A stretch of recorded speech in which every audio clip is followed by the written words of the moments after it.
Butas mga kabraso. Yan o, yung hinukay na putik. Tarito.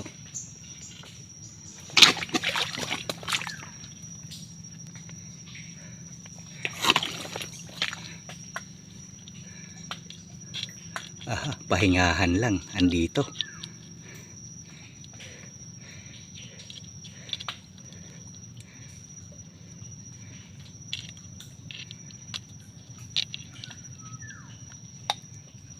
Ay, nga, pinagpalitan. Laki na oh.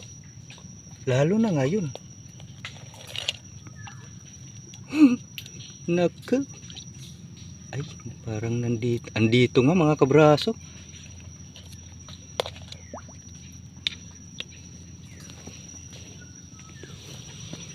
Bago lang to mga kabraso. Ito ay ano pa talaga yung ano niya oh, dulas pa, yung malaway pa. Hindi pa talaga naghihiwa-hiwalay.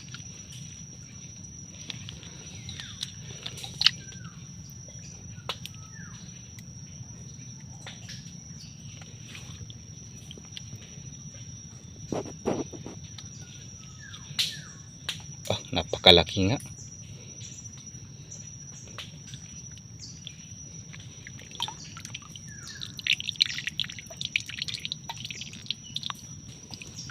Ay talaga naman mga kabraso ah.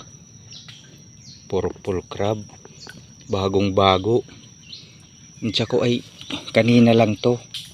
Kanina lang to nagpalit. Sa lambot niya.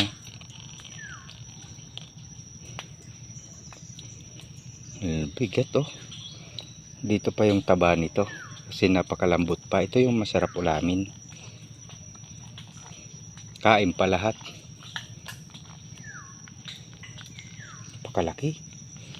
Dalhin ba natin pang ulam?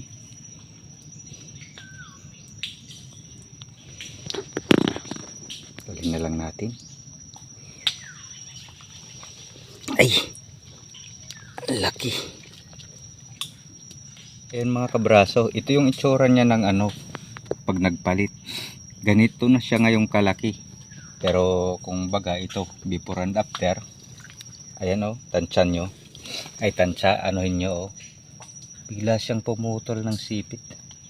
Oh, sobrang laki ng pinagkaano nila. Mahigit kalahati yung idinadagdag. Oh, tignan nyo mga kabraso. Na? Yan yung itsura niya. Yan, yung forma ng katawan niya. Mismo yan, tapat yan sa ano. Sa lapad naman ng katawan, yan mga kabraso. Oh. Ayan yung nilaki niya. Yan, kabilaan. Oh. Tapos yung lapad dito. Ang galing ano. Alam mga kabraso, sana lang makadagdag pa tayo. Tatawid tayo doon sa talagang ano na hantingan natin. Dito pa ano lang to, pa isa-isa lang yung bakawan dito. Pero pag pauwi ako, minsan dinadaanan ko to. Nakakadali rin tayo dito. Tulad nito ngayon.